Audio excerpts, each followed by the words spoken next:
அண்மை செய்தியை பார்த்து வருகிறோம்.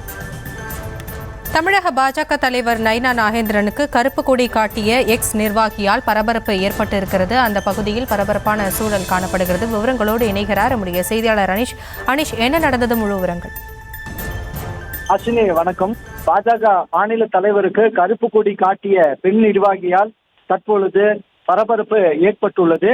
நீலகிரி மாவட்டம் உதகையில் தமிழகம் தலைநிமிர தமிழனின் பயணம் என்ற தலைப்பில் பாஜக மாநில தலைவர் நயினா நாகேந்திரன் வருகை புரிந்திருந்தார்.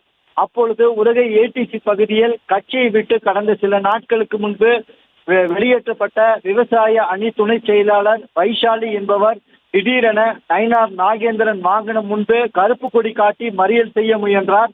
இவர் கடந்த சில நாட்களுக்கு முன்பு கட்சியில் இருந்து விலக்கப்பட்டிருக்கிறார். இதனால் இவர் கடும் அதிருப்தியில் இருந்ததாக கூறப்படுகிறது. மேலும் தற்பொழுது பாஜகவில் இது பூதாகரமாக வெடித்து பல்வேறு நிர்வாகிகளும் கட்சியில் இருந்து வெளியேற்றப்பட்டதால் அவர்கள் அனைவரும் கடும் அதிருப்தியில் இருந்ததாக கூறப்படுகிறது. தற்பொழுது இந்த கருப்பு கொடி காட்டி மறியலில் ஈடுபட முயன்ற விவசாயி அதாவது வைஷாலியை சுற்றியிருந்த காவல்துறையினர் அவரை கருப்பு கொடி காட்டாமல் கட்டுப்படுத்தினர். இதனைத் தொடர்ந்து அவர் தனக்கு நியாயம் வேண்டும் என கோஷமிட்டார்.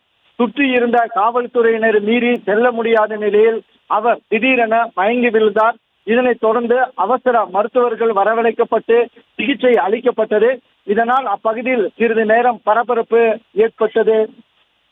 ஆஷினி,